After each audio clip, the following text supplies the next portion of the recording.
नमस्ते. शिक्षण क्षेत्रातील नवदुर्गा या कार्यक्रमात आपलं सगळ्यांचं हार्दिक स्वागत. आज आपण ज्या नवदुर्गेशी संवाद साधणार आहोत त्यांचा कार्यपरिचय आता आपण थोडक्यात बघूया.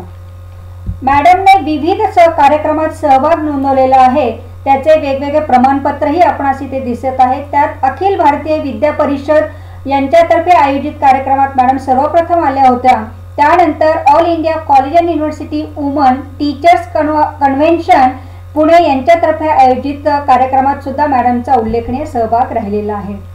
तसेच महाराष्ट्र राज्य पाठ्यपुस्तक निर्मिती व अभ्यासक्रम संशोधन मंडळ बालभारती यांच्यातर्फे इयत्ता 8वी साठी लर्निंग इंग्लिश या पाठ्यपुस्तकाचे मूल्यमापनही मॅडमने केले होते. तसेच बेडा Inamdar senior college for girls Pune यांच्यातर्फे आयोजित multiculturalism in English language and literature या सेमिनारमध्ये मॅडमचा उल्लेखनीय सहभाग राहिलेला आहे. International conference on Buddhism and literature यामध्ये मॅडमचा उल्लेखनीय सहभाग राहिलेला आहे. तसंच फोरम ऑन कंटेम्पररी थिअरी याबाबतचंही सर्टिफिकेट मॅडमला मिळालेले आहे. कुसुमताई चौधरी महिला कल्याणी यांच्यातर्फे आयोजित काव्योत्सव स्पर्धेमध्ये मॅडमने सहभाग घेतला होता. त्यातही त्यांचं उल्लेखनीय यश असं आपल्याला दिसत आहे. National council of educational research and training तर्फे आयोजित child and family in R K. Narayan national seminar on occasion of R K. Narayan birth ceremony यावर आधारितही कार्यक्रमात मॅडमचा सहभाग राहिलेला आहे. त्याचं प्रमाणपत्र आपण इथे बघत आहोत.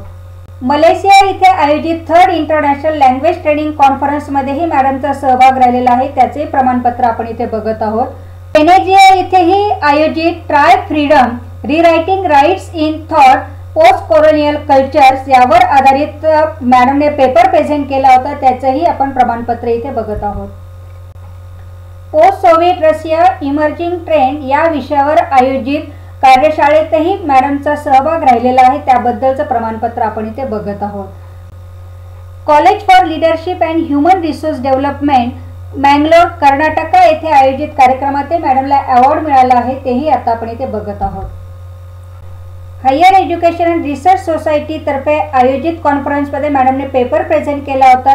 त्यांच्या पेपरला बेस्ट पेपर अवॉर्ड सुद्धा प्राप्त झाला. त्याचेही सर्टिफिकेट आता आपण इथे बघत आहोत. मिडवेस्ट येथे आयोजित multiculturalism theories and practice conference यावर आधारित सेमिनारमध्ये सुद्धा मॅडमचा उल्लेखनीय सहभाग राहिलेला आहे. International conference of all India association for educational research on learning community for global education reform यावर आधारित सेमिनारमध्येही मॅडमचा उल्लेखनीय सहभाग राहिलेला आहे. Nepal English language teachers association तर्फे झालेल्या कार्यक्रमातही मॅडमचा उल्लेखनीय सहभाग राहिलेला आहे. म्हणजे इंटरनॅशनल कॉन्फरन्स तिथे भरली होती त्यावेळेचं प्रमाणपत्र आपण इथे बघत आहोत. International conference on Asian studies यावर आधारित सुद्धा झालेल्या कॉन्फरन्समध्ये मॅडमने पेपर प्रेझेंट केला होता. त्याचं प्रमाणपत्र इथे बघत आहोत. International conference of ICT in ELT यावर आधारित कॉन्फरन्समध्ये सुद्धा मॅडमचा सहभाग राहिलेला आहे. 22nd international conference on British and American studies यावर आधारित कॉन्फरन्समध्ये मॅडमचा उल्लेखनीय सहभाग राहिलेला आहे. 11th biennial international conference of the comparative literature association of India तर्फे आयोजित कॉन्फरन्समध्येही मॅडमचा सहभाग राहिलेला आहे. प्रत्येक वेळेला मॅडमने पेपर हे प्रेझेंट केलेले आहेत. त्याचे प्रमाणपत्र आपण इथे बघत आहोत. Maharashtra state commission for woman येथेही मॅडमने जो काही ट्रेनिंग प्रोग्राम आयोजित केलेला होता त्यात त्यांचा सहभाग राहिलेला आहे. तसेच department of English university of पुणेमध्येही आयोजित कार्यक्रमात मॅडमने जो पेपर प्रेझेंट केलेला होता त्याचे प्रमाणपत्र आपण इथे बघत आहोत. मॅडमने शॉर्ट टर्म कोर्स जो आहे soft skill development for university college teachers हा जो काही आयोजित UGC द्वारा जो आहे हा university of Kerala sponsored by UGC यांच्या अंतर्गत झाला होता. त्यातही मॅडमचा सहभाग उल्लेखनीय राहिलेला आहे. ऑस्ट्रिया येथे आयोजित international conference on the short story in English यावर आधारित कॉन्फरन्समध्ये मॅडमने पेपर प्रेझेंट केला होता. त्याबाबतचं सर्टिफिकेट आपण इथे बघत आहोत. US department of state office of English language programmes and university of Oregon American English institute a programme of the department of linguistic यांच्या जॉईंटली जो कार्यक्रम आयोजित करण्यात आला होता त्यामध्ये English for specific purpose best practices for courses and material language English and teaching curriculum यावर आधारित जो काही कॉन्फरन्स झाली होती त्यामध्ये मॅडमचा उल्लेखनीय सहभाग राहिलेला आहे.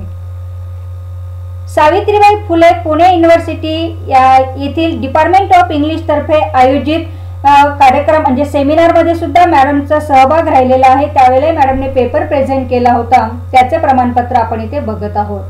भारतीय उच्च अध्ययन संस्थान राष्ट्रपती निवास यांच्यातर्फे स्टडी ऑफ को relation between ideology and literary movement या विषयावर आधारित जे काही कार्यक्रम आयोजित करण्यात आला होता त्यावेळेला म्हणजे मॅडम शिमला येथे ते त्याच्यासाठी गेलेल्या होत्या, तर त्यावेळेला हे प्रमाणपत्र त्यांना देण्यात आले होते. भारतीय उच्च अध्ययन संस्थान शिमला येथे सुद्धा मॅडमचा जो सहभाग होता त्याचे प्रमाणपत्र आपण बघत आहोत. Department of English and comparative literary studies Saurashtra university Rajkot Gujarat येथे सुद्धा आयोजित कॉन्फरन्समध्ये मॅडमचा सहभाग होता, त्याचे प्रमाणपत्र आपण बघत आहोत.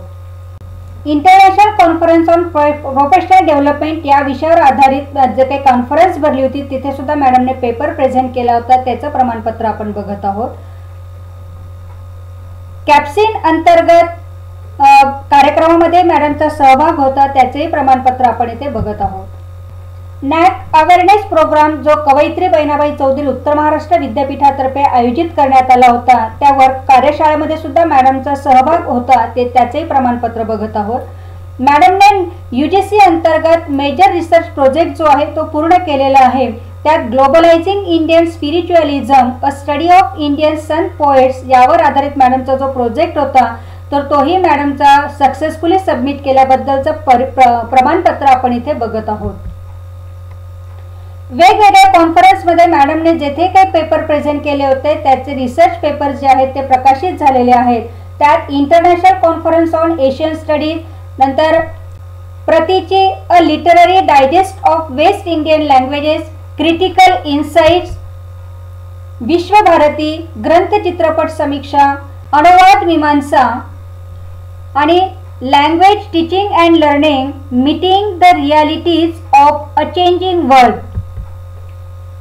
Studies in ELT linguistic and applied linguistics, literary endeavour, thematic journal of education, thematics, research spectrum, 13th National Conference on the Short Story in English, Innovations in ELT in the Changing Context and Exclusive Journal या वेगवेगळ्या research journals मध्ये सुद्धा मॅडमचे लेख जे आहेत ते प्रकाशित झालेले आहेत. मॅडमने बऱ्याचशा पुस्तकांचं अनुवादन सुद्धा केलेलं आहे. त्यात टेल ऑफ अनटचेबल्स आहेत, नंतर झोंबी विविध परिमाणे याचं मॅडमने समीक्षाही केलेली आहे. त्याचप्रमाणे व्हाईट पेपर या पुस्तकाचेही अनुवाद मॅडमने केलेला आहे. Globalisation Indian स्पिरिच्युअलिझम and Sant poets याचं सुद्धा लेखन मॅडमने केलेलं आहे. बहिणाबाई यांच्या ज्या कविता आहेत त्यांचं सुद्धा इंग्रजीमध्ये अनुवादन मॅडमने केलेलं आहे. मोगल साम्राज्य Babur, raiders from the north, Alex Rutherford याचं सुद्धा अनुवाद मॅडमने केलेला आहे. भारतीय साहित्याचे निर्माते बाबासाहेब आंबेडकर यांचेही म्हणजे साहित्य अकादमी तर्फे मॅडमने या पुस्तकाचा सुद्धा अनुवाद केलेला आहे. ज्या ज्या ठिकाणी मॅडम कॉन्फरन्सला गेलेल्या आहेत किंवा ज्या स्थळांना भेटी दिलेल्या आहेत त्यामध्ये आपण मगाशीच बघितलं होतं की कोणार्क येथे ज्यावेळेस मॅडम गेल्या होत्या सेमिनारमध्ये त्याचं छायाचित्र आपण बघत आहोत. व्हेनिस इटली येथे, नेपाळ येथे मॅडम गेल्या होत्या तेही आपण छायाचित्र इथे बघत आहोत. सारनाथ, गोवा, मँगलोर, बनारस या ठिकाणीही मॅडमने भेटी दिलेल्या आहेत त्याचंही आपण छायाचित्र इथे बघत आहोत.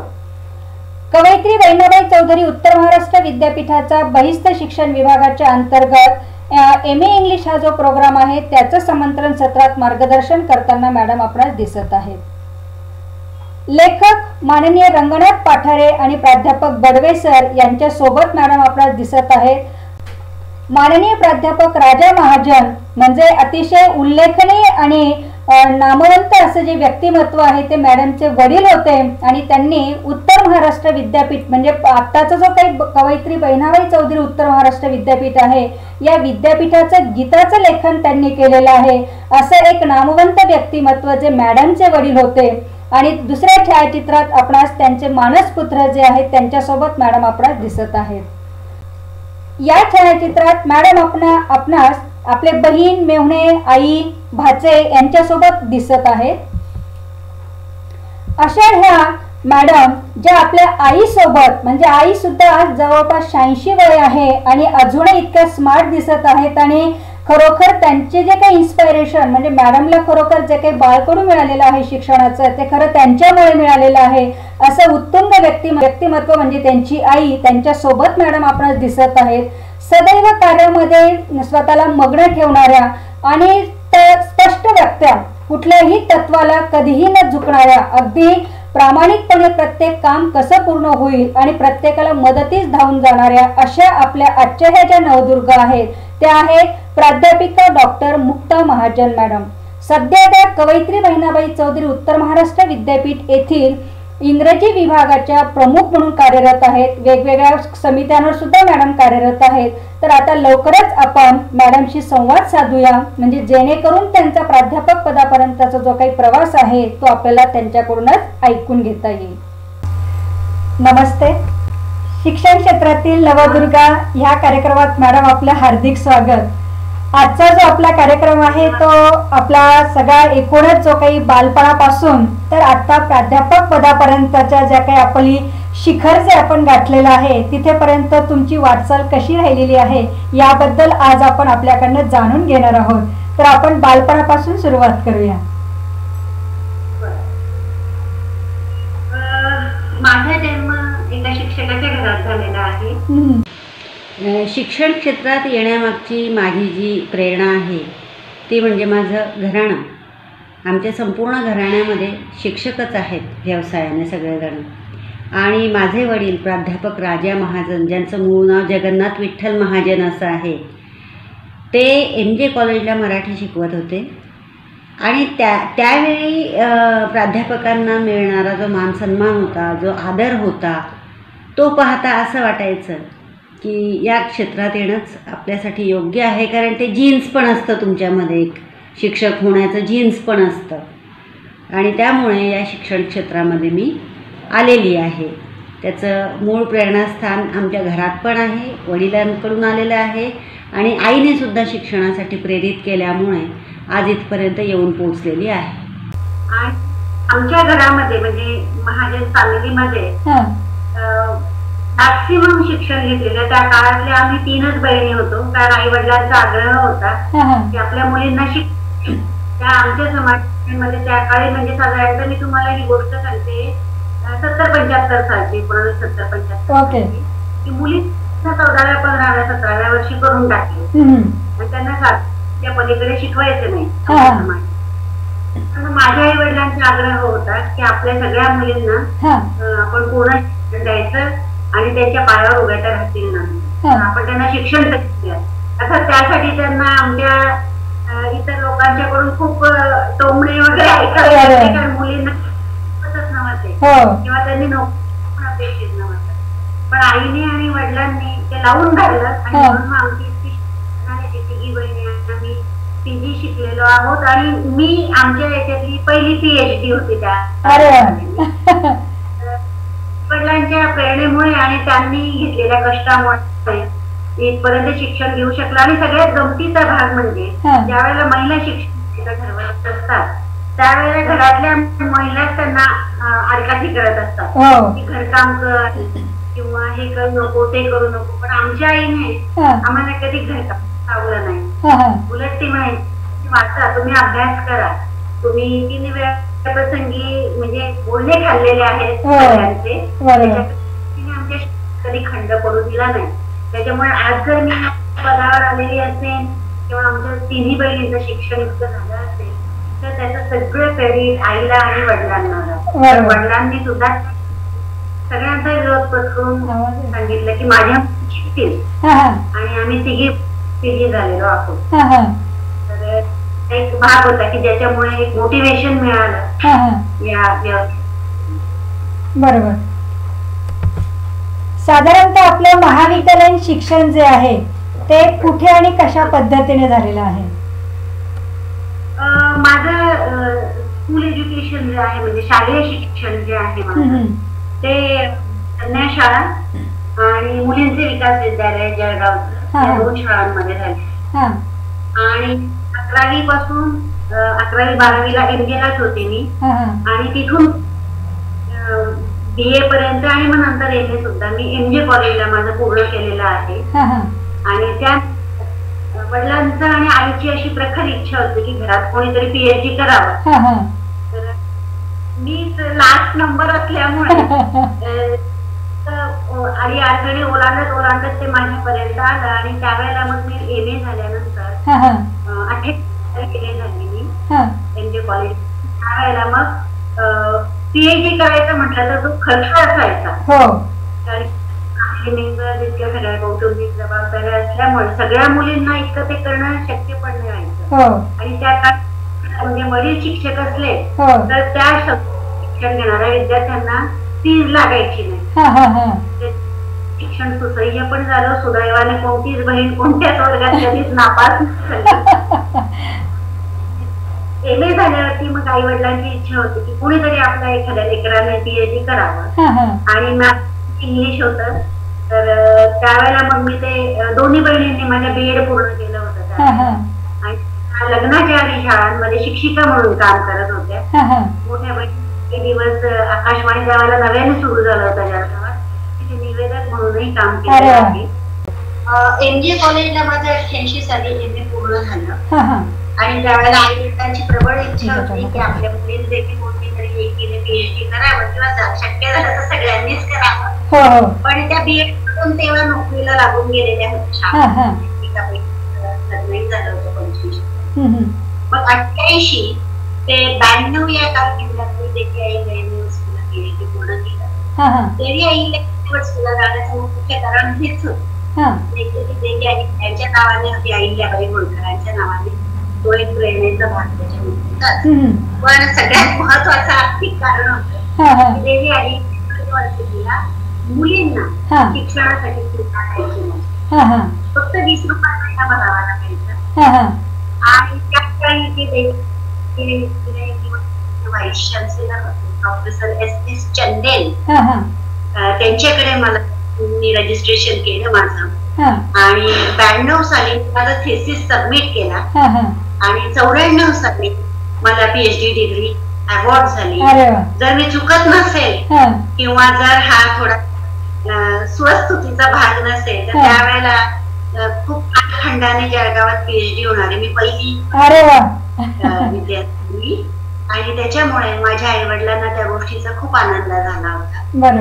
आणि मग त्याच्यानंतर नोकरीची शोधाशोध सुरू झाली. तो एक महत्वाचा भाग असतो. आणि त्या काळी नोकरी मिळणं आताच्या सारखं कठीण नव्हतं, पण तरी एक दिव्य होतच ते.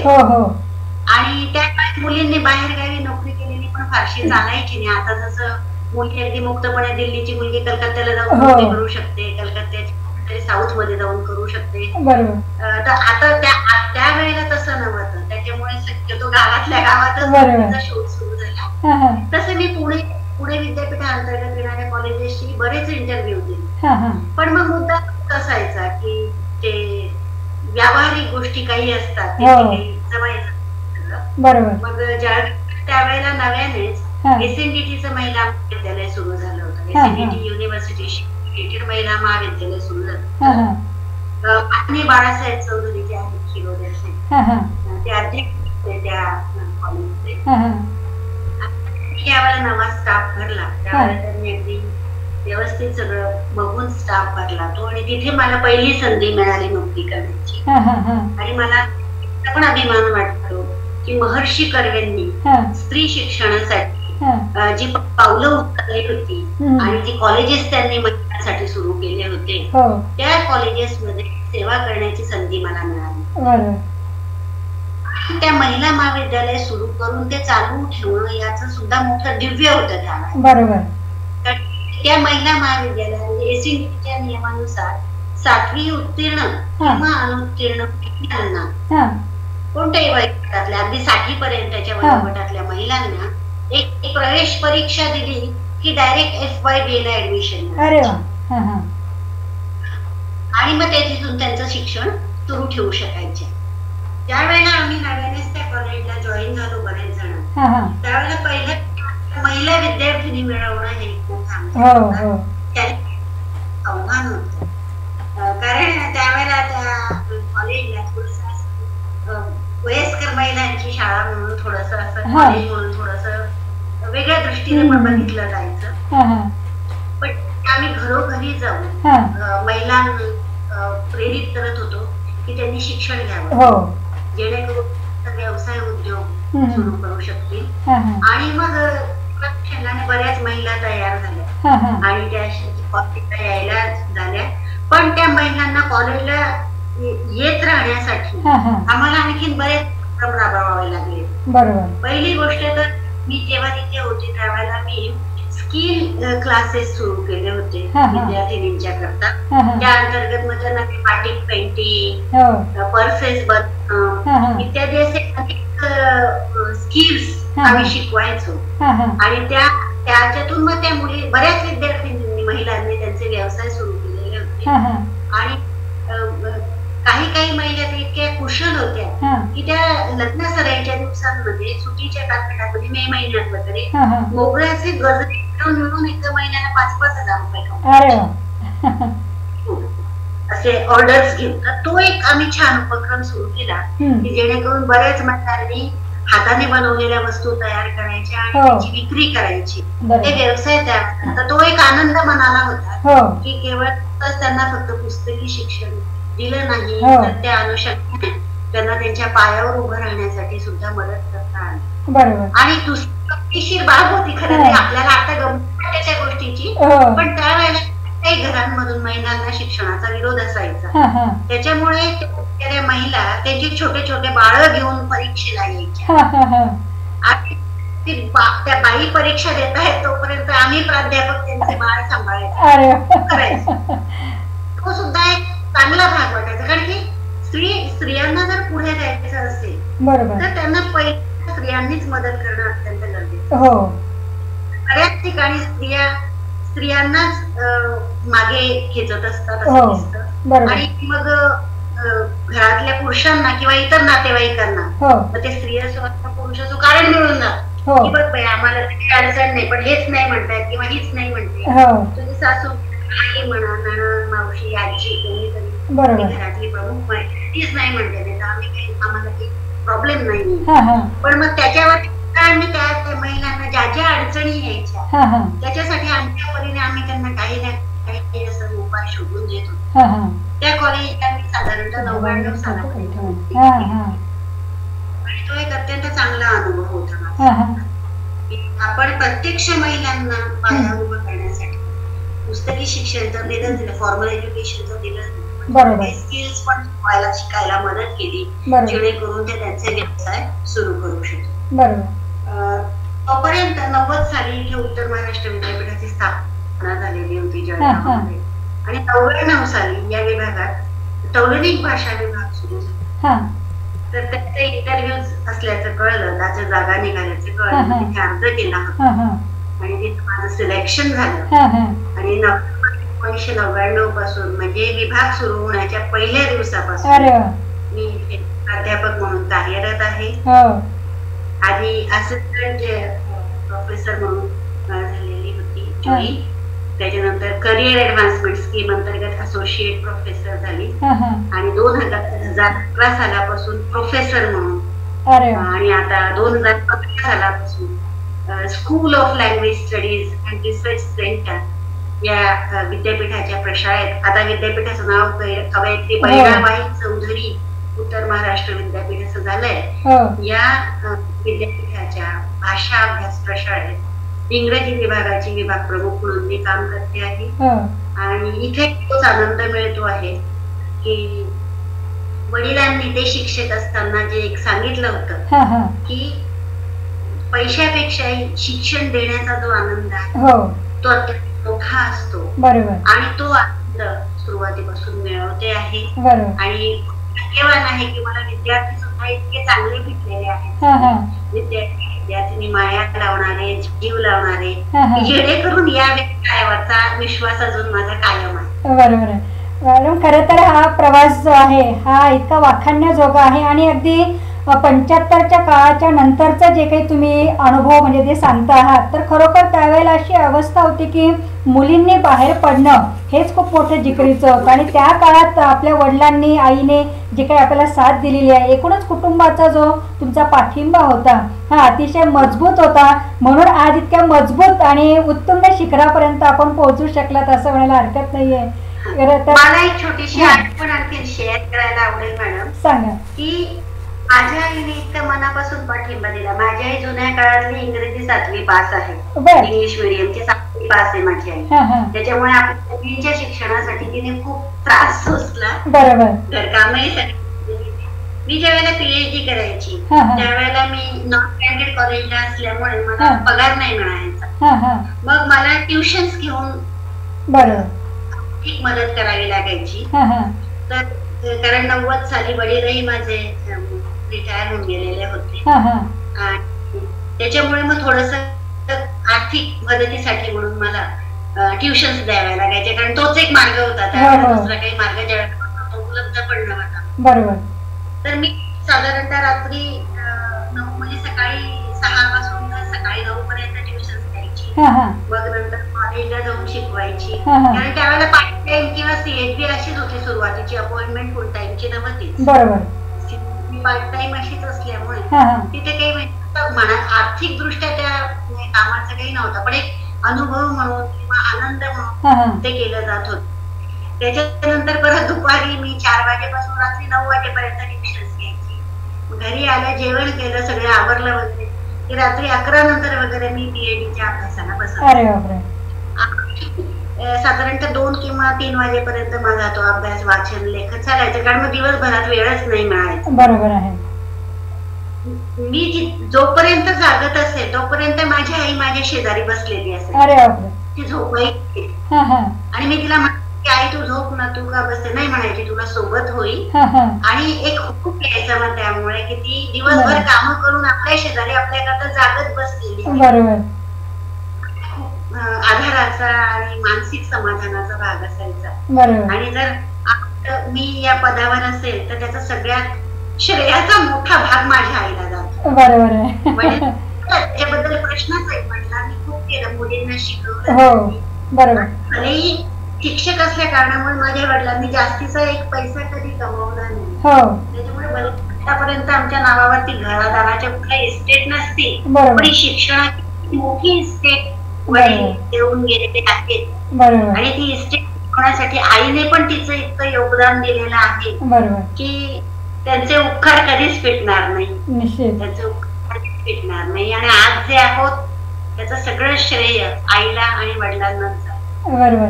कारण मॅडम आपण आता ह्या ज्या पदावर आपण पोहोचलेला आहात, खरं तर म्हणजे खडतर प्रवास आहे. काही गोष्टी आपल्याला ज्या आहेत त्यावेळेला खूप कठीण परिस्थितीतून आपण गेलेलो होतो. कारण शेवटी वडील जे आहेत म्हणजे आपले खूप नावाजलेले आपले वडील म्हणजे जे आहेत महाजन सर यांनी आपल्या विद्यापीठासाठी गीत सुद्धा लिहिलेलं आहे. आणि ते राजा महाजन या नावाने ते म्हणजे त्यांचं जे गीत आहे आणि ते म्हणजे आपण म्हणूया की आज एवढ्या मोठ्या विद्यापीठाला त्यांचं गीत जेव्हा म्हणजे आपण म्हणूया तिथे लागतं आणि त्या गीताचा एवढा उद्धार होतो आहे.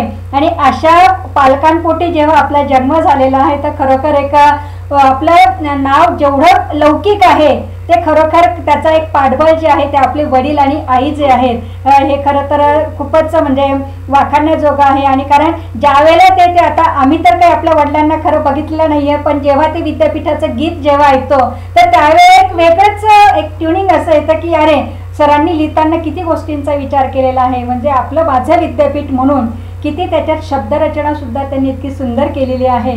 त्याच्यामुळे ते खरोखर आणि आपल्यालाही तो वारसा जो मिळालेला आहे म्हणजे आपण इंग्रजीच्या प्राध्यापिका आहेत परंतु आपलं मराठी सुद्धा अतिशय उत्कृष्ट आहे.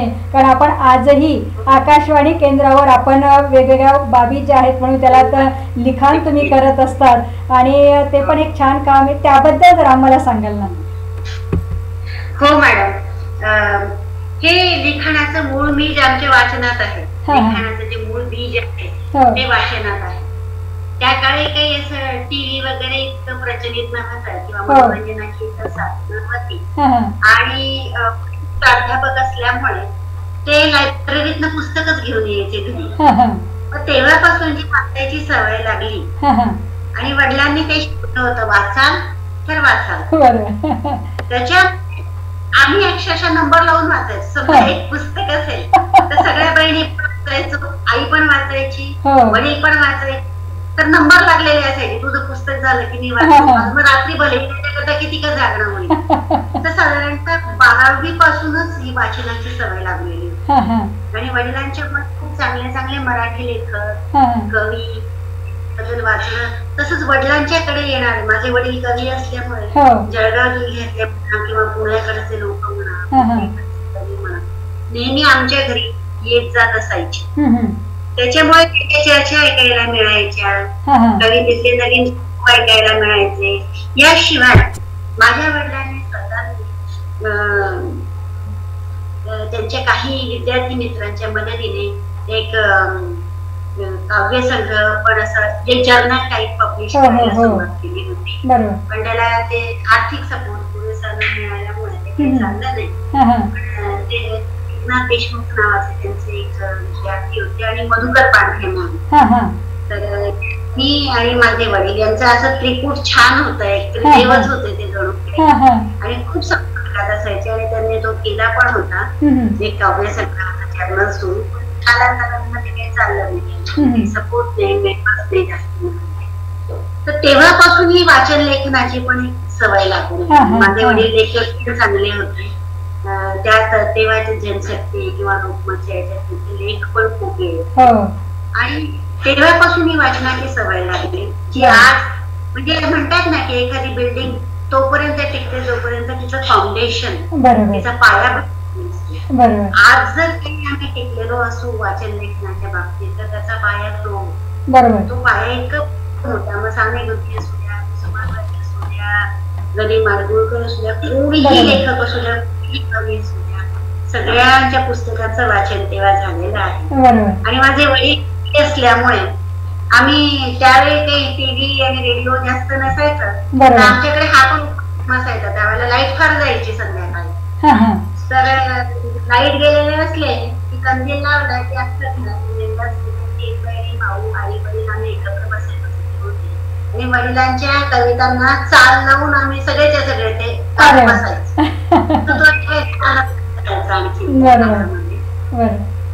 तेव्हापासून मग ती लिखाणाची सवय लागली. आणि जवळपास 85 साली मी जेव्हा BA पूर्ण केलं तेव्हापासून आकाशवाणी जळगाव आकाशवाणी कथा लिखाण करते आहे. सुरुवातीला रंगतरंग या नावाने तरुणांचं जे सदर असायचं, गप्पा असायचे, साप्ताहिक गप्पा ज्या असायचं, ते रंगतरंगाचं मी कित्येक वर्ष लिखाण केलं. म्हणजे ज्यावेळेला MA नंतर नोकरी लागल्यानंतर पुढे सरकली असून लिखाणात पण थोडे रोजची यायला लागली.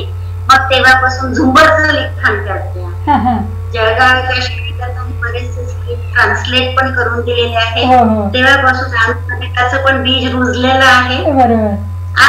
एकूणच या सगळ्या घडणीमध्ये किंवा विकासामध्ये वडिलांचं आईचं सातत्याने कॉन्ट्रीब्युशन असायचं. त्यांचं बोलणं ऐकलं, त्याच्या चर्चा ऐकल्या की काहीतरी असं मिळत राहायचं खत पाणी आपल्या विचार करायला. खत पाणी आपोआप ते प्रवाहित व्हायचं. तसं आकाशातनं पावसाचं पाणी पडतं तर ते असं सांगून नाही पडत, म्हणजे आपोआप आणि म्हणजे जिथे बीज उगवायचं तिथे झाड व्हायचंच व्हायचं. तर लिखाणाचा एक इथून जे आहे. मग त्याच्यानंतर माझं एक मी कवितांचं पुस्तक महाराष्ट्र राज्य साहित्य संस्कृती अनुदान मंडळाकडे पाठवलं होतं. पणातल्या वगैरे कविता होत्या, तर त्यांनी त्याला अनुदान दिलेलं होतं. आणि माझा पहिला कविता संग्रह पुणे पद्मगंधा प्रकाशन यांनी प्रकाशित केला होता. मग कवितेचं असं झालं की पोट पाणी भरण्याच्या भानगडीमध्ये, कारण मग नोकरी असल्यामुळे ट्युशन्स घेणं, शिकवले ह्या वास्तवाने मग काय झालं ते कवीला जरा बिचारायला खूप घाव बसले वास्तवाचे. ते कवितांचा थोडासा फेस बसून गेला खाली. अशी अजूनही लिहिते मी कविता. आता लोकमत ने माझ्यातल्या लेखकाला आणि कवीला जिवंत ठेवलंय. सुरुवातीला लोकमत तर्फे वासंतिक युवती कवी संमेलन डिक्लेअर केलं जायचं. त्याच्यात पण मी कविता पाठवलेल्या आहेत आणि बऱ्याच स्पर्धांमध्ये पहिलं दुसरं पारितोषिक नेहमी राहिलेलं. आणि आताही ते मला आवर्जून सांगत असतात की मॅडम तुमची कविता पाठवा किंवा प्रासंगिक लेखन पाठवा. तर त्या निमित्ताने अजून लेखन ते चालू असतं. पण आता परत तोच एक भाग येतो की तुम्ही वास्तवाच्या उतरला एवढे ते खडे तो किंवा तुमच्यातल्या कवीला विचारच करावा लागतो की काय करावं. बरोबर आहे. कमी झालंय पण आता भाषांतराकडे माझा जास्त बरोबर आहे. कविता वगैरे स्वरासाठी मी लिहित असते. बरोबर. कवितारती नावाच्या मासिकेत निघणार माननीय पुरुषोत्तम पाटील सर त्याचे संपादक होते. त्याच्यानंतर प्राध्यापक आशुतोष पाटील सर आहेत संपादक. ते आमच्या विभागातच सहकारी आहेत. तर त्यांच्या तिथे कविता पठवत असते मी आणि आवडल्या की ते जरूर छापत असतात. तेवढंच आता फक्त. पण आता तिथे तर जास्त काही नाहीये. बरोबर. आता मी अनुवादाच्या वळलेली आणि आता तेच निश्चित केले. बरोबर. आता आपल्या आनंदासाठी. बरोबर. मॅडम मला अजून असं विचारायचं की आपण खूप वेगवेगळ्या नामांकित पुस्तकांचं ट्रान्सलेशन पण केलेलं आहे. म्हणजे ॲज अ ट्रान्सलेटर म्हणून आपण एक छान काम करत आहात आणि आपणही वैयक्तिक काही पुस्तकंही लिखाण केलेली आहेत आणि त्याबद्दल जर आम्हाला जाणून घ्यायला आवडेल. हो मॅडम. माझं इथलं जे स्पेशलायझेशन आहे ना प्राध्यापक म्हणून ते तौलनिक साहित्याभ्यासाचं आहे. म्हणजे कंपॅरेटिव्ह स्टडी ऑफ लिटरेचर आहे आणि ट्रान्सलेशन स्टडीज. तर ट्रान्सलेशन स्टडीज या पेपर अंतर्गत जेव्हा मी अनुवादाच्या सिद्धांत शिकवले मुलांना आणि आम्ही त्यांच्याकरता सर्टिफिकेट कोर्स पण चालवतो अनुवादाचा, तर त्यावेळेला वाटलं की आपण का नाही याच्यात उतरायचं म्हणून. आणि सगळ्यात पहिल्यांदा मी प्रमिलाताई बिरू या ज्या आहेत NJ कॉलेजच्या माझी प्राध्यापिका आहेत त्यांचं बहिणाईची गाणी इंग्रजीत अनुवादित करून दिलं होतं. पण as it was my first venture थोडस ते मागे पडून गेलं कारण त्यावेळेला काही त्याच्यावरती नीट काम होऊ शकलेलं नव्हतं. त्याच्यानंतर मग मला संधी मिळाली ती शरणकुमार लिंबाळे सरांच्या पुस्तकांचा अनुवाद करायची. शरणकुमार लिंबाळे सर मराठीतलं मोठं नाव आहे आणि त्यांनी अनेक पुस्तकं लिहिलेली आहेत आणि ती खूप भाषांतरित पण झालेली आहेत. तर त्यांचा एक कविता संग्रह आणि 2 कादंबऱ्या मी इंग्रजीत अनुवादित केल्या होत्या. त्यातला एक कविता संग्रह आणि कादंबरी ऑथर्स प्रेस न्यू दिल्ली यांनी पब्लिश केलेल्या आहेत. आणि 2 वर्ष झाले त्या गोष्टीला. त्याच्यानंतर मग मी मुंबई साहित्य अकादमीकडे अर्ज केला होता की मी असं केलेलं आहे आणि मला अनुवादात रस आहे, मला या संदर्भात काही असाइनमेंट मिळालं. त्यांनी सुद्धा मला एक पुस्तक छोटं पुस्तक पाठवलं. मेकर्स ऑफ इंडिया नावाचं त्यांच्या सिरीज अंतर्गत डॉक्टर बाबासाहेब आंबेडकर यांचं संक्षिप्त जीवनी होती ती, संक्षिप्त ऑटोबायोग्राफी होती मोनोग्राफ. तो त्यांनी इंग्रजीतून मराठी ट्रान्सलेट करायला माझ्याकडे. मग तो करून दिला. तोही पब्लिश झालेला आहे. त्याच्यानंतर पुढची असाइनमेंट आली मागच्या 2 वर्षापूर्वी माझ्याकडे. ती एक पुण्याचं पब्लिशर आहेत आपले, त्यांनी मला ब्रिटिश लेखक जे आहेत सायन पब्लिशर म्हणून पुण्याचे, त्यांनी मला अलेक्झांडर पोळ या ब्रिटिश लेखकाने मोगल सम्राटांवरती 5 मोगल सम्राटांवरती 5 कादंबऱ्या लिहिलेल्या आहेत. त्या पंचकातली कादंबरी मला त्यांनी इंग्रजीत मराठी ट्रान्सलेट करायला दिली. बाबर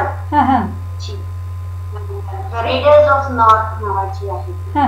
बाबरचं जे आहे ते त्यांनी मला जवळपास 800 पानांचं पुस्तक आहे. ते अतिशय विश्वासाने मला दिलं ट्रान्सलेट करायला आणि तेही आता मागच्या पब्लिश झालेलं आहे. ते झालं बरोबर.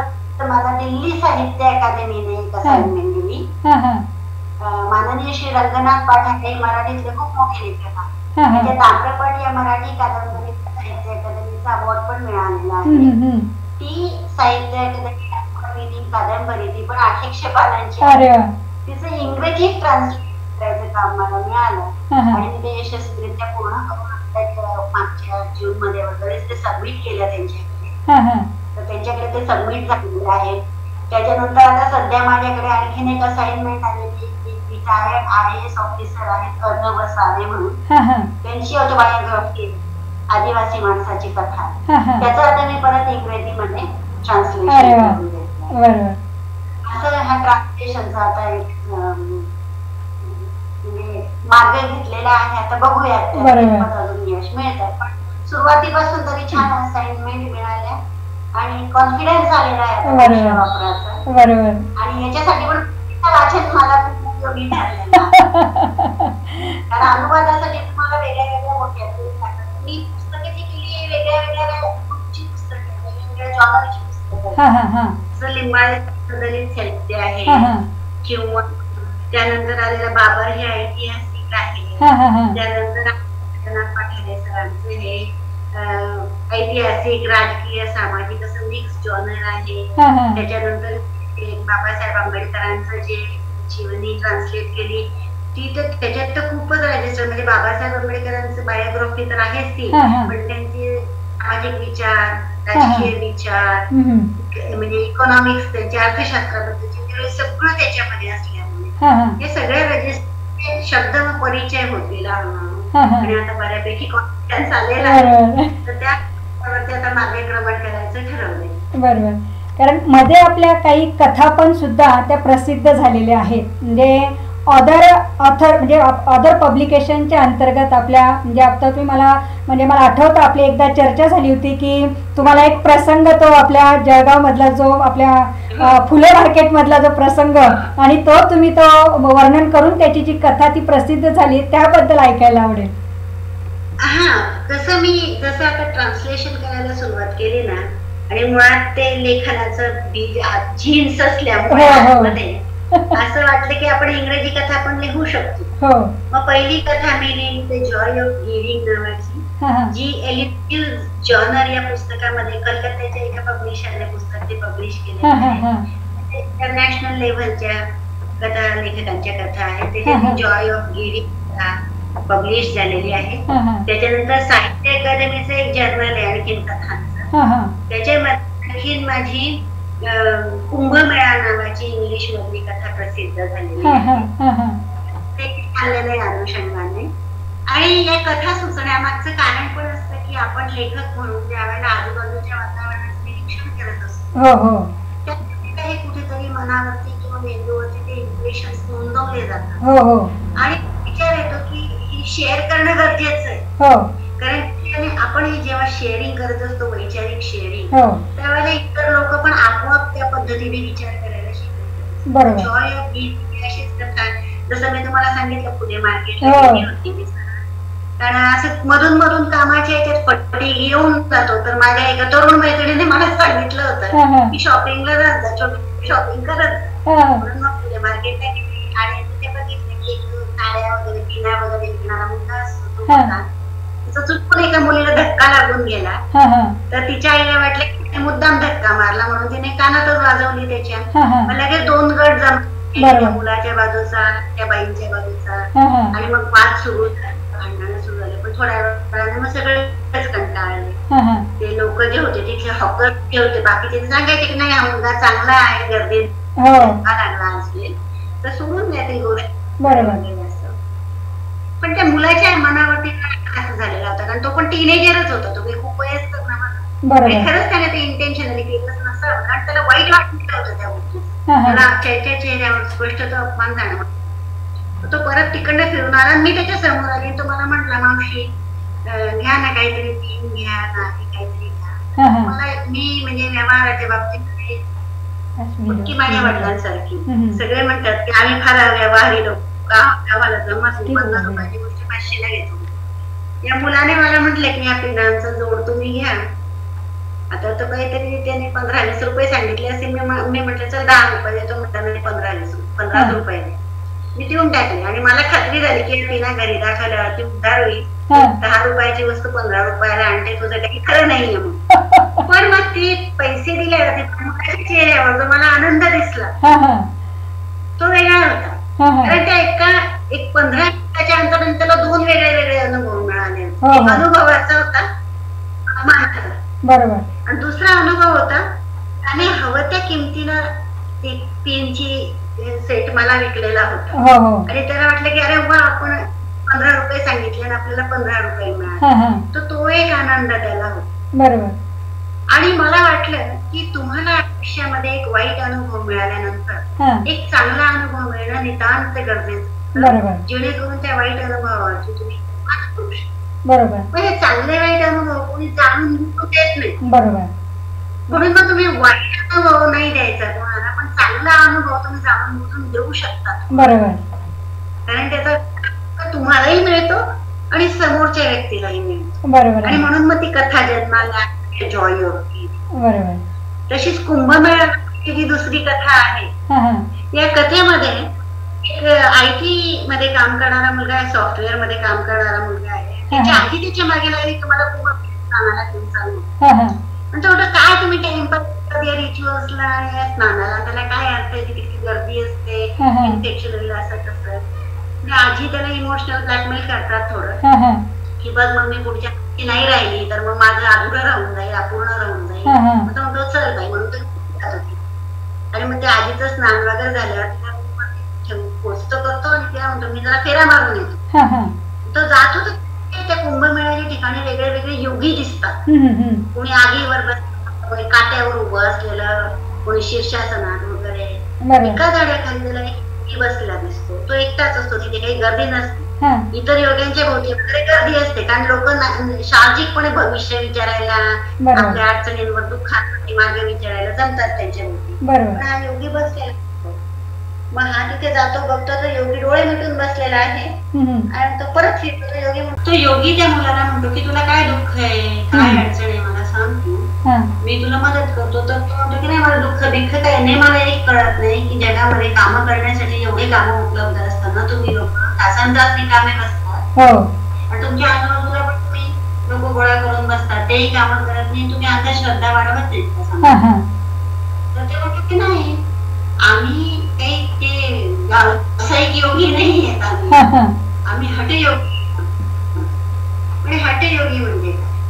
हठयोगी म्हणजे आम्ही आमच्या इच्छांवरती नियंत्रण ठेवत असतो. म्हणजे काय तो म्हणतो की समजा मला सफरचंद खावंसं वाटलं, मी लगेच जाईल की त्या भक्ताला सांगणार नाही की मला सफरचंद खायची इच्छा होते, मला सफरचंद देणार. मी वाट बघेन की मला केवळ आपोआप सफरचंद येऊन मिळतं आहे किंवा कोणी मला देत आहे माझ्या मध्ये टाकून, तेव्हाच मी काही. तोपर्यंत मी माझ्या इच्छेवरती नियंत्रण आहे. आपल्या इच्छा नियंत्रणात आणण्याची ताकद आमच्यामध्ये आहे, जी सामान्य व्यावसायिक माणसामध्ये नसते. आपल्याला पाणीपुरी खावीशी वाटली, आपण पटकन चालले जातो, किंवा आपल्याला पैसा कमवावासा वाटला, आपण पटकन शॉर्टकट निवडून पैसा कमवून घेतो. या ज्या इच्छा आहेत, या इच्छांवरती नियंत्रण आणायला आपल्याला शिकायला पाहिजे. ते आम्ही आमच्या भक्तांना शिकवतो. बरोबर. हे काही असं निरर्थक नाहीये म्हणतो आमचं हठयोगी. आम्ही तुम्हाला सुद्धा आमच्या सांगण्यात आला, संपर्कात आला की आम्ही तुम्हाला तुमच्या इच्छांवर नियंत्रण आणायला शिकवतो. आणि मग त्या मुलाला कळत की सगळ्याच गोष्टी काही अंधश्रद्धेचा भाग नसतात.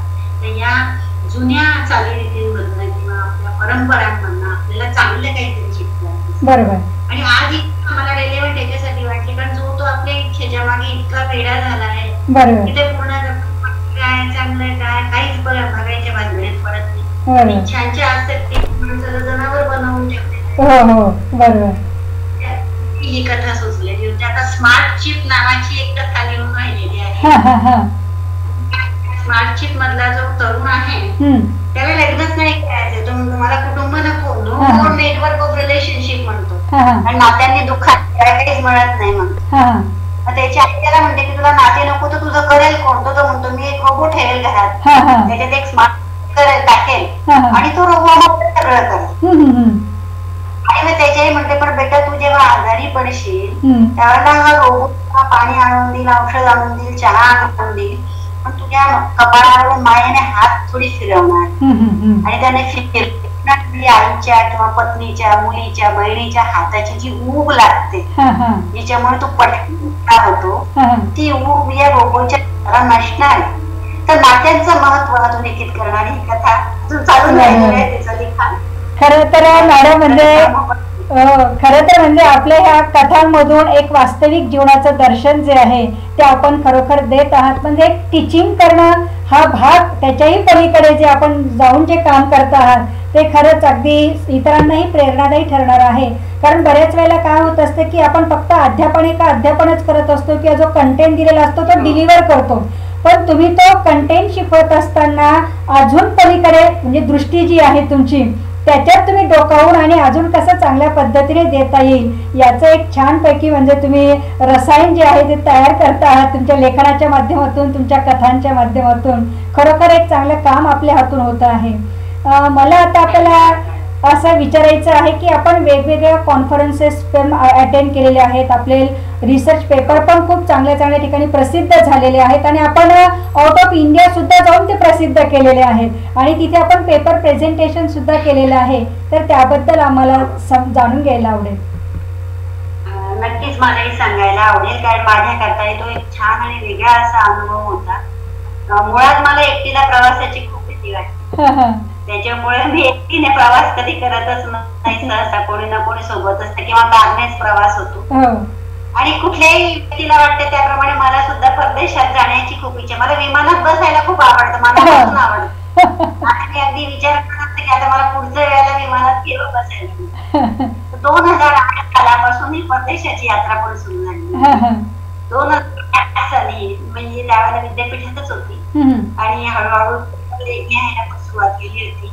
आणि नुसतं काहीतरी लिहून काढणं म्हणजे रिसर्च पेपर नाही, तर पण वाटायची ती त्यावेळेला की आपण व्यवस्थित लिहितोय की नाही वगैरे.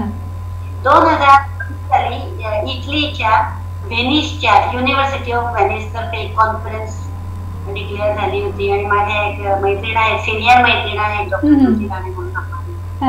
त्यांच्या वाचनात ते आणि त्यांनी मला विचारलं की मुक्ता आपण जायचं का. त्यांनी म्हटलं की आपल्याला सोबतच राहण्यात अर्थ आहे, एकट्याने ती हिंमतच म्हणजे बाहेर नाही जात एकट्याने मुंबईला वगैरे, तर इटलीला. मग मॅडम म्हटलं की आपण जाऊया की 2 करून. तर त्यावेळेला मग पेपर सिलेक्ट झाला तिथे आणि इटलीला 2000 साली पहिल्यांदा गेली होती. आणि मग त्याच्यानंतर मग जवळपास ऑलमोस्ट प्रत्येक वर्षी किंवा दुसऱ्या वर्षाला जातच होते. 1-2 वेळा सहाय्य मिळाला पण युजीसी कडून वगैरे, बाकी मग आपल्या खिशातला खर्च म्हणूनच जाणं होतं. पण तो अनुभव पण गरजेचा होता, कारण त्याच्याने तुम्हाला आपण कुठे आहोत नेमकी, काय पोझिशन हे कळत असतं. आपल्या याच्यात तर कुठेच असतो, किंग साईडच असतो. तुम्ही परदेशात जातात त्यावेळेला काय संशोधन चालू आहे, लोक काय करून राहिलेले आहेत आणि त्या तुलनेमध्ये आपण कुठे आहोत आणि आपण अजून काय करायला पाहिजे याचं सुद्धा आपल्याला एक मार्गदर्शन किंवा एक मार्ग सापडतो. मग इटलीला त्या प्रकारे जाऊन आली मी. त्याच्यानंतर आम्ही इंग्लंडला गेलो होतो, युनिव्हर्सिटी ऑफ कार्डिफला. तिथून आम्ही रोमेनियाला परस्पर गेलो होतो, तेव्हाही आमचा ग्रुप होता. रोमेनियाला गेलो होतो. त्याच्यानंतर मग आम्ही मलेशियाला गेलो होतो. त्याच्यानंतर श्रीलंकेला गेलेली होती, नेपाळला गेलेली होती, ऑस्ट्रियाला गेलेले होतो आम्ही. असं व्हिएन्ना ज्याला आपण म्हणतो, वायना उच्चार आहे तिकडच्या भाषेत, अशा 8 देशांनी आतापर्यंत कॉन्फरन्सला जाऊन आले. जवळपास 2012 जातच होती कॉन्फरन्सला.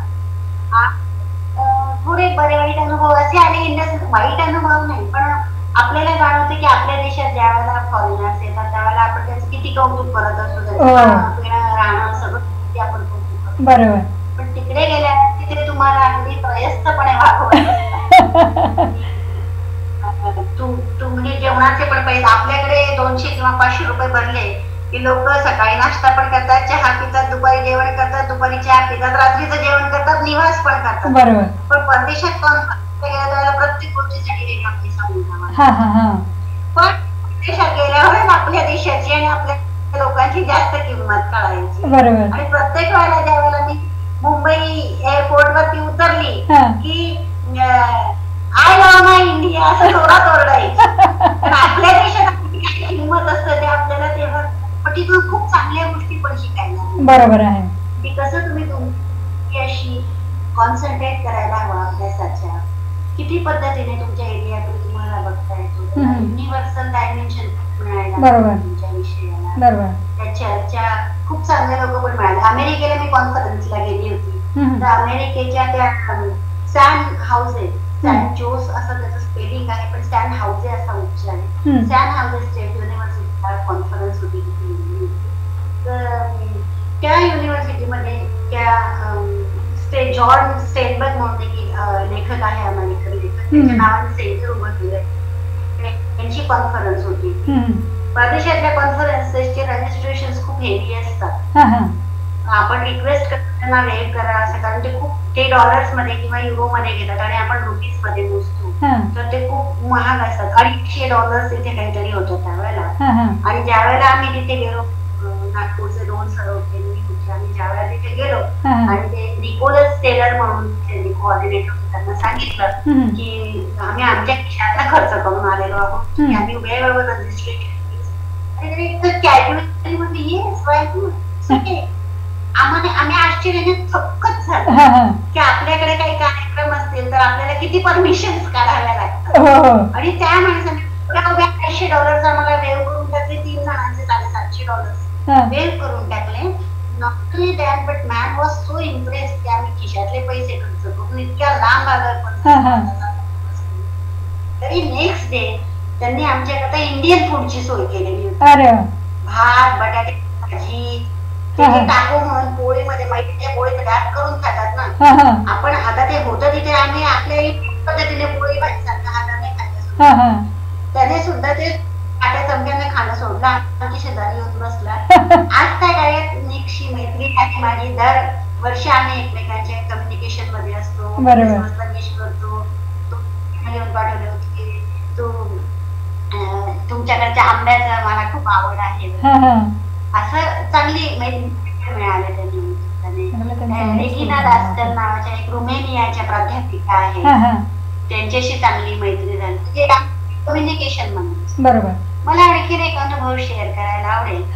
इथे विद्यापीठात असताना अमेरिकेच्या ऑरेगॉन युनिव्हर्सिटीची एक स्कॉलरशिप डिक्लेअर झालेली होती, त्याच्यासाठी मी अर्ज केला आणि माझं सिलेक्शन. त्या कोर्स साठी आम्ही 24 देशांमध्ये एक रिप्रेझेंटेटिव्ह.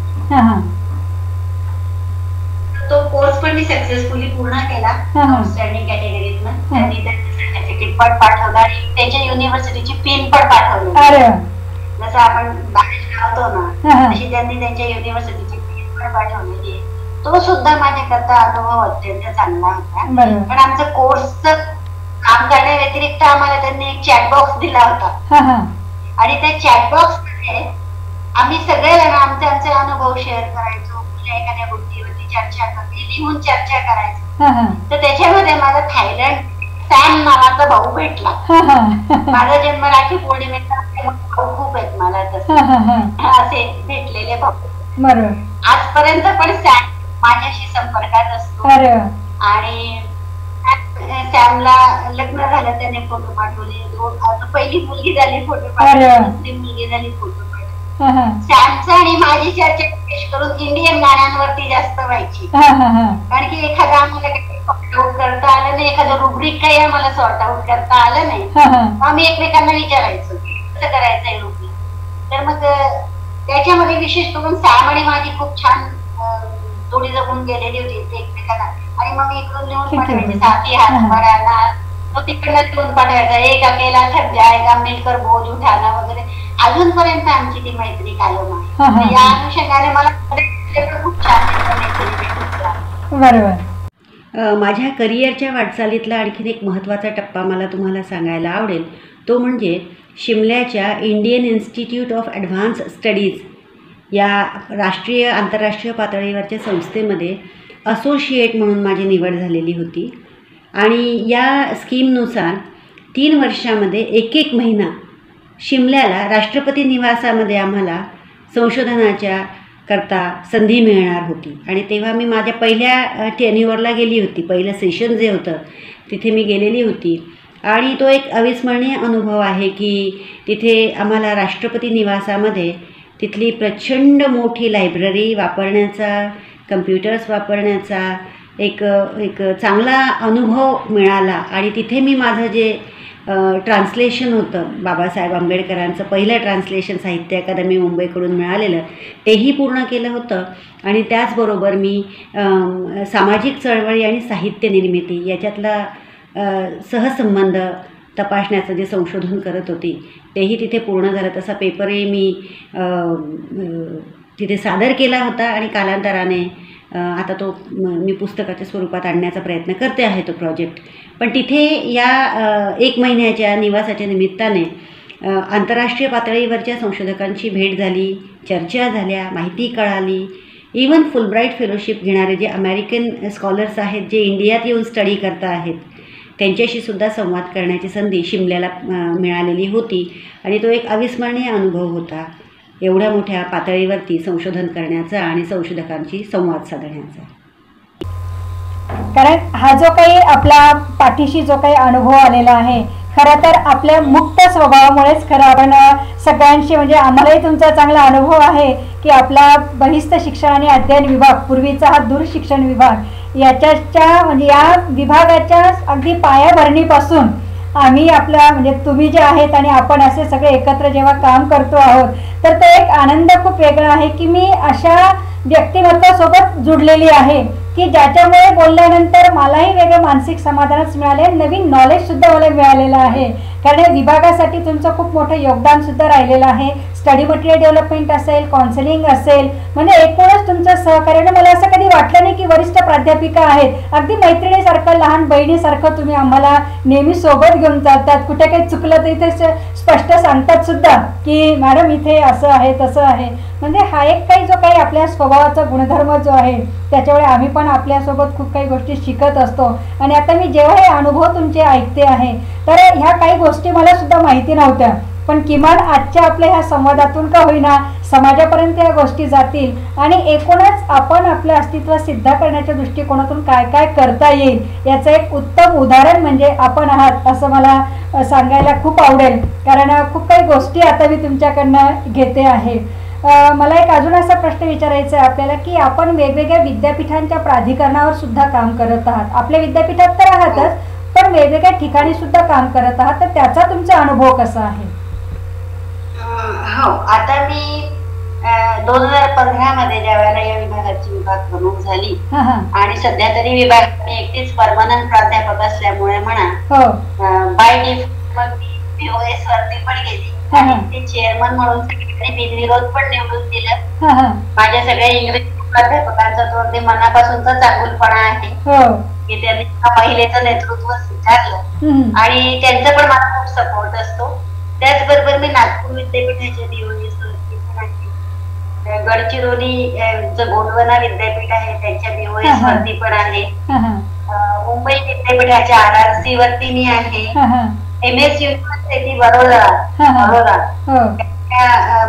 वरती पण मी आहे.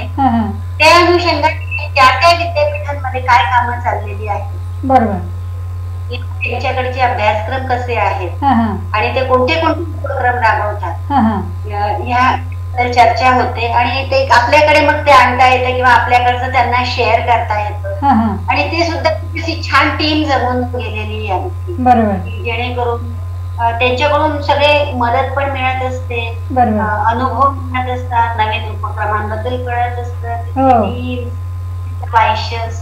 म्हणजे मला विशेष सांगायला आवडेल MS युनिव्हर्सिटी बडोदा इथे ज्या वेळेला मी पहिल्यांदा एक एक्सपर्ट म्हणून प्रोफेसरची इंटरव्ह्यू दिली त्यावेळेला तिथे आयुष्याचं आश्चर्य वाटते. काही जळगावहून बडोद्याला कारणे आली आणि लगेच वापस मग त्यांनीच तिथे BOS वरती माझं अदर युनिव्हर्सिटीचं एक्सपर्ट म्हणून नाव सुचवलं. मला त्यांना इतका भावतो की जेव्हा पण मी जाते त्यांना माहिती असतं की येणार आहेत असं, तर ते आवर्जून मीटिंग संपली, कॉन्फरन्स संपली किंवा तो काम संपलं की मला कॉफी घ्यायला बोलवतात त्यांच्या चौकशी करतात की तुमचं चाललेलं आहे काय काही.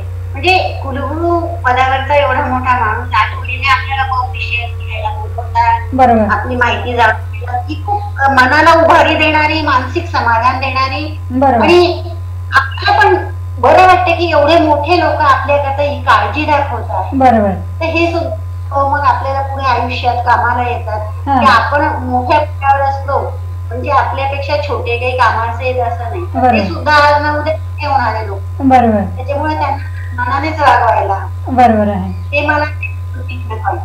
बरोबर. तुमच्याकडे तर मी MA ची विद्यार्थिनी पण हो. होते मराठीची.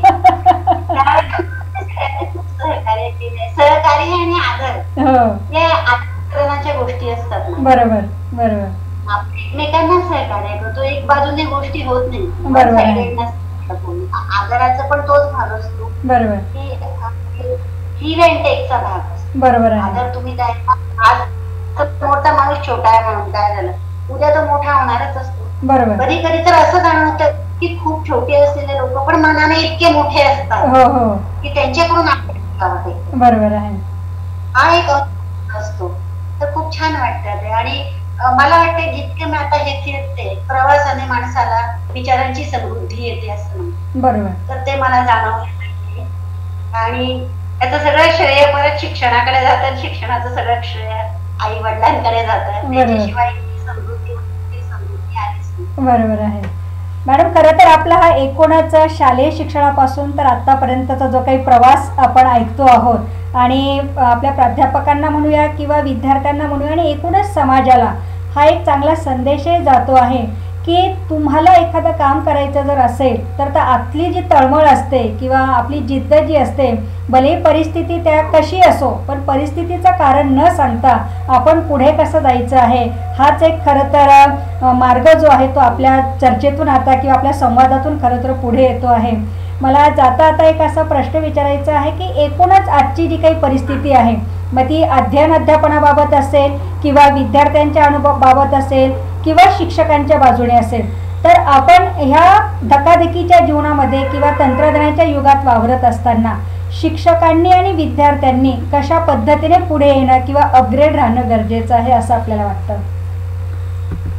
ते तर आता कोविडच्या काळात आपल्याला जास्त प्रकर्षाने कळलेलं आहे. बरोबर, कारण पूर्वी आपला या ऑनलाईन गोष्टींशी कधीच संबंध नव्हता.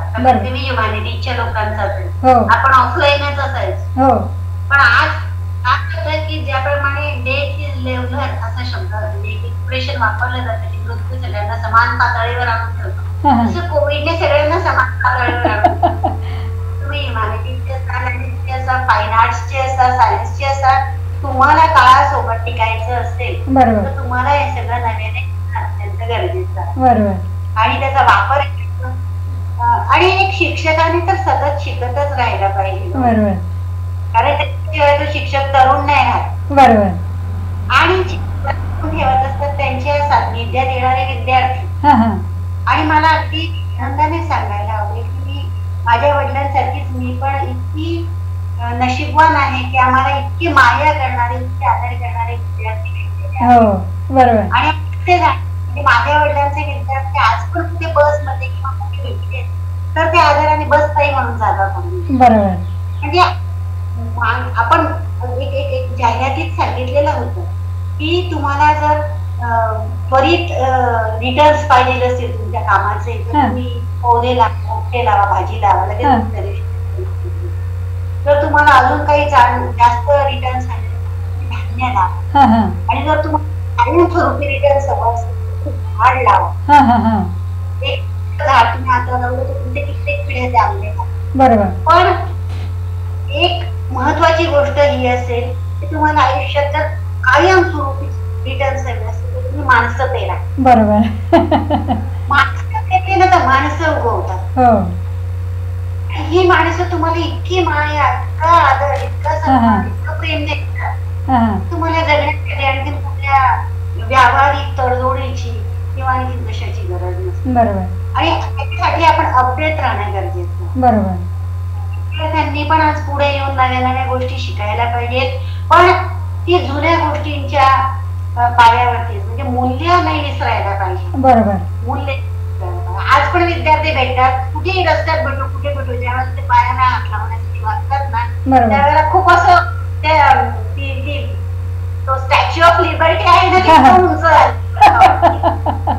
सगळे लोक बघतात त्यावेळेला की आदराने हा विद्यार्थी. मला आठवत आमचे शिक्षक जे काही आहेत आज आता खूप वयस्कर झालेले, 85 आज पण तो भेटले बोलत असले तर आम्ही त्याच्या नजरेत नजर टाकून बघत नाही, आम्ही खाली मान घालून हाजून हो सर हो सर असं करायचं. कारण की तो आदर आहे तेव्हा. आता काय विद्यार्थी छोटे मित्रमैत्रिणीच असतात तुमचे. बरोबर आहे. आणि शिक्षकांची पण जबाबदारी तितकीच आहे आणि विद्यार्थ्यांची पण तितकीच आहे. त्यांनी एकमेकांना धरून जायला पाहिजे. हो हो बरोबर आहे. मूल्यावर आधारित त्यांनी या नव्या शिक्षण पद्धतीचा, नव्या शिक्षण प्रणालीचा वापर करत जायला पाहिजे, की ऍक्सेप्ट करत जायला पाहिजे आणि इंटरनलाइज करायला पाहिजे. तरच आपण जागतिक पातळीवरती बरोबर व्यवसायाच्या म्हणा, यशाच्या म्हणा, संशोधनाच्या कुठल्याही बाबतीत आपण टिकू शकतो. बरोबर आहे. आणि आपण निश्चित जाऊ शकतो. बरोबर. आपल्या शिक्षकात आपल्या विद्यार्थ्यांमध्ये कुठलीच कमी नाहीये, कुठलंच इन्फिरियरिटी कॉम्प्लेक्स नाही. बरोबर. कारण आता आपण बोलता बोलता संशोधनाच्या बाबतीतही जे बोललेलं आहात, तर त्याच्यातही पारदर्शकता आणण्याच्या दृष्टीने आपण काय सांगाल? संशोधनात पारदर्शकता आणण्यासाठी तर पहिल्यांदा आपण पारदर्शक असणं खूप गरजेचं आहे स्वतः. बरोबर. हो की नाही? तुमच्या मनामध्ये जर ते एथिक्स असतील, बरोबर, तर तुम्ही इतर कुठलेही चुकीचे मार्ग किंवा अनफेअर मीन्स बरोबर फॉलो न करता तुमचं संशोधन करू शकता. त्याच्यामुळे वाचा, विचार करायला शिका, चर्चा करा. बरोबर. त्याच्यातूनच चांगल्या पद्धतीने आजचं जे कॉपी पेस्टचं युग आलेलं आहे ना, खरं ते ऑनलाईनचा तो एक साईड इफेक्ट आहे. बरोबर. की आज आपण संशोधनामध्ये विकिपीडिया पण वाचायला द्यायचो सांगतो, किंवा हे इथून घे त्याचं सगळं वेळ तयार करण्याचे उत्तर म्हणून कॉपी पेस्ट करून टाकतो क्लासरूम वरती. तर तसं नाही, कारण की शिक्षणाचा मूळ उद्देश आहे. इंदिरा गांधींनी त्यांच्या एका कॉन्व्होकेशन सेरेमनी मध्ये भाषण दिलेलं आहे, त्याच्यात त्यांनी नोंदवलं होतं, to educate means to feel responsible, and to feel responsible means to think. तुम्हाला विचार करायला शिका. आणि जर तुम्ही शिक्षण घेता घेता विचार करायला शिकलेले असाल, ऑब्विसली तुमच्या कामामध्ये पारदर्शकता येईल. बरोबर आहे. तुमचं पारदर्शक होत असतं, कारण तुम्ही सिन्सिरिटीने ते काम करा. बरोबर. तुम्ही अनफेअरचा वापर नाही करा, कॉपी पेस्टचा वापर. पण जर तुम्ही शिक्षण घेतलं असेल, अभ्यास केला असेल, तर तुम्ही आतून भरलेलं फील करतात. हो हो. किंवा फील फ्रॉम विदिन, आतून भरलेलं, आतून भरलेले असते. तुम्हाला बाह्य फुगड्यांची गरज नाही लागत. बरोबर आहे. बरोबर. तुम्ही विचार करता, तुम्ही तुमचा मुद्दा मांडू शकता, तो विस्तारित करू शकतात, त्याला उदाहरणं देऊ शकतात. बरोबर. आणि माझ्याकडे ज्यावेळेला विद्यार्थी संशोधन त्यावेळेला मी याच्यावरती आकर्षणे पाहते. आपण एका विशिष्ट मर्यादेपर्यंत त्याच्यावरती भर देतो, पण फायनली त्यांनाच ते करायचं असतं. पण आता जे नवीन नवीन प्लॅगियरिझमची ज्या गोष्टी निघालेल्या आहेत, त्या या गोष्टींवरती नियंत्रण ठेवण्यासाठी ते विद्यार्थ्यांना मदत करत असतात. आणि मला वाटतं ज्याला संशोधनाचे असे कोर्सवर किंवा स्वतः गाईड असतात, त्यांनी सुद्धा या गोष्टीकडे प्रकर्षाने लक्ष देणं अत्यंत गरजेचं आहे. कारण जी मूल्य त्यांनी स्वतः दुरुस्त केली ती त्यांनी त्यांच्या विद्यार्थ्यांमध्ये पण रुजवायला पाहिजे. मला थोडा उशीर होईल माझं संशोधन मांडायला, नो डाऊट, मला काही नाही आहे, कारण मी स्वतः हे अनुभव की खूप अडीअडचणी, खूप अडथळे घेतलेले, तरी सुद्धा दोघांच्या गतीने तुमच्या कामापासून थिएटर होऊ नका, मागे फिरू नका, पारदर्शकपणे सिन्सिअरली काम करत राहा. थोडं उशिरा मिळेल, चुकत नाही, जे तुमच्या हाताचं असेल. बरोबर. निश्चित मॅडम, आपण खरं तर ह्या म्हणजे काय म्हणू की आतून जे तुम्ही जो संदेश दिलेला आहे, किंवा एकूणच विद्यार्थी असेल, शिक्षक असेल, यांनी सुद्धा आपलं काम तळमळीने कसं करणं गरजेचं आहे, हे छानपैकी उदाहरणाद्वारे तुम्ही स्पष्ट करून सांगितलेलं आहे. कारण कोणतीही गोष्ट लगेचच सगळ्यांना मिळत नाही आहे, थोडे परिश्रम घेणं गरजेचं आहे. आणि त्याच्यात जर तुमची सत्यता जर असेल, सचोटी जर असेल, तर निश्चितच ते यश आपल्याला मिळतं आहे. मॅडम, आपण ह्या कार्यक्रमात इथे आलात आणि खरोखर एक म्हणूया की वेगळा आनंद तर आम्हाला झालेलाच आहे, पण समाजापर्यंत हा एक चांगला मेसेज जो आहे तो जाणार आहे की एक मुक्ता जी आहे ती ह्या मुक्तपणे या प्राध्यापक पदापर्यंत जेव्हा ती म्हणजे एक एक पायरी पाऊल म्हणजे चढत चढत जेव्हा इथेपर्यंत आली आणि तिचा जो काही प्रवास जो आहे तो ऐकताना सगळ्यांनाच खरोखर एक वेगळा आनंदही मिळणार आहे आणि खरोखर माझ्या मॅडम आहेत किंवा माझी बहीण आहे किंवा माझी लेक आहे असं एक सगळ्यांना तो एक आनंद सुद्धा मिळणार आहे. मॅडम मी पुनश्च एकदा आपला हार्दिक आभार व्यक्त करते. मी पण आपली आभारी आहे, कारण आपण या आपल्या उपक्रमात मी बघते की तुम्ही पण किती मेहनती आहात आणि किती अडचणीतून तुम्ही मार्ग काढत इथपर्यंत आलेले आहात आणि या अडचणीतनं मार्ग काढताना तुम्ही स्वतःबरोबर आमच्यासारख्यांनाही मोठं करत आहात, आमच्यासारख्यांनाही मोठे करत आहात. तर ही खूप चांगली गोष्ट आहे, कारण आताची परिस्थिती नुसती स्वतः मोठं होण्याची आहे आणि ते सांगितलेला सिद्धांत आहे अस्तित्वात की आपल्याला वर जायचं असेल तर पुढच्याला खाली लागणं गरजेचं आहे. पण तुम्ही तसं करता, तुम्ही तुमच्या बरोबर आम्हाला याचाही आनंद वाटतो या कार्यक्रमात सहभागी होण्याचा. आणि मला 2 गोष्टी प्रकर्षाने अजून कम्युनिकेट कराव्याशा वाटतात. जो माझा आवडता लेखक आहे त्याच्यावर मी PhD केलेलं आहे, त्याचं वाचन जेव्हा मी केलं त्यावेळेला मला 2 गोष्टी त्याच्या प्रकर्षाने जाणवल्या. त्याने तो स्वतः लिहितो की सोसायटी समाज तुम्हाला मोडत तोडत असतो, समाजातले जे फोर्सेस असतात ते तुमची मोड असतात, तुमचा आत्मविश्वास भंग करत असतात. But what is in your hands, तुमच्या हातात काय असतं अशा वेळेला? Get stronger at the broken places. जिथे तुम्हाला आहे ना तिथे ताकद वाढणार. बघा तुम्ही पाठीवरती पोती उतरणाऱ्या माणसाला जिम मध्ये जाण्याची गरज पडत नाही. ऍप्स आणि त्याची हेल्थ अशीच मेंटेन होते, काही खुराक न खाता सुद्धा. बरोबर आहे. आपल्यासारख्या लोकांना समाजाने मनावर मारलेलं असतं, मग आपल्या हातात मनाने स्ट्रॉंग होणं एवढंच आहे आणि आपण ते व्हायचं. आणि दुसरा संदेश आहे हेमिंग्वेचा तो हा की man can be destroyed but cannot be defeated. माणसाचा नाश होऊ शकतो पण माणूस पराभूत नाही होत, कारण तुम्ही त्या प्रयत्नात जिंकत असतो. तुम्ही प्रयत्न केले तुम्हाला कोणी पराभूत. आणि त्या 2 गोष्टींमुळे माझ्यामध्ये ते फायटिंग स्पिरिट आलेलं आहे, फायटिंग इन्स्टिंक्ट आलेलं आहे. त्याच्यामुळे आपल्या शक्तीनिशी मी समोरच्याला पराभूत नाही करू शकत, पण मी 2 वृषाला मारू शकते. आणि स्त्री म्हणून समाजात वापरत असताना मला तेवढं स्ट्रॉंग होणं गरजेचं. तुम्ही तसे स्ट्रॉंग नाही झाला, तुम्ही नेहमी इतरांच्या मदतीवर सहानुभूतीवर अवलंबून राहायला लागलात, तुमचा विकास होत नसतो. बरोबर आहे. तुमची प्रगती आपल्यालाच खंबीर व्हावं लागतं, आपल्याला स्ट्रॉंग व्हावं लागतं, आपल्याला लढाऊ जिजिविषा दाखवावी लागते, जगण्यासाठीची धडपड दाखवावी लागते, मगच कुठेतरी आपण. आणि आज जर मी या पदावर आली असेल माझं एकटीचं श्रेय नाही आहे. माझ्या आई वडील, माझ्या बहिणी, त्यांचे कुटुंबीय यांनी माझ्या प्रत्येक निर्णयात मला सपोर्टच केलेला, कोणी विरोध नाही केला. आणि माझे विद्यार्थी विद्यार्थी आज माझ्याशी, मला 27 वर्ष झाली नोकरीला, पण माझे सगळे विद्यार्थी अजून माझ्याशी जोडलेले आहेत. त्यातले काही तर समजा माझे मुलंच होऊन गेले. बरोबर. काळजी घेत असतात. आता आज सुद्धा हे सगळं टेक्नॉलॉजीचं मला शक्य नव्हतं, पण माझा मुलगा, माझा विद्यार्थी, माझ्या डिपार्टमेंटला असलेला माझा सहकारी सुनील आहिरे हा सगळं सातत्याने करत असतो. त्याला कधीही म्हणतो मॅडम चिंता नका करू, मी आहे, मी करतो. अजून काय पाहिजे असतं माझ्या आयुष्यात.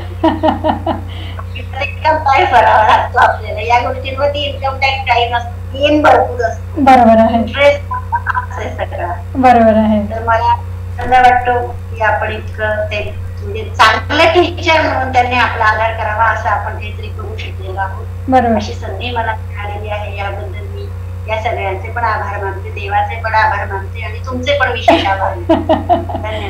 Okay, thank you madam, thank you. आत्ताच आपण प्राध्यापिका डॉक्टर मुक्ता महाजन मॅडम यांच्याशी आपण संवाद साधला आणि खूप काही गोष्टी अशा उलगडत गेल्या. खरं तर अगदी त्यांचा शालेय जीवनापासून तरचा आत्तापर्यंत जेव्हा आपण सगळा प्रवास ऐकत होतो तर खूप काही बाबी त्यांनी कठीण परिस्थितीतून पुढे येत केलेला आहे, वेगवेगळ्या अडचणींना सामोरे गेलेले आहेत. कधीही कुठलंही कारण न सांगता पुढे कसं जायचं आहे आणि विद्यार्थी, पालक आणि शिक्षकांनी सुद्धा कशा रीतीने स्वतःला अपडेट ठेवायचं आहे, आपलं काम प्रामाणिकपणे कसं करायचं आहे आणि एक उत्कृष्टता आपल्यामध्ये कशी निर्माण करायची आहे, असा छानपैकी संदेशही मॅडमने आपल्याला दिलेला आहे. खरोखर एक वेगळे व्यक्तिमत्व आज आपल्या कार्यक्रमात आलेलं होतं आणि अशाच या नवदुर्गेसोबत आपण पुढील भागात पुन्हा नवीन एका नवदुर्गेशी संवाद साधणार आहोत. तोपर्यंत धन्यवाद.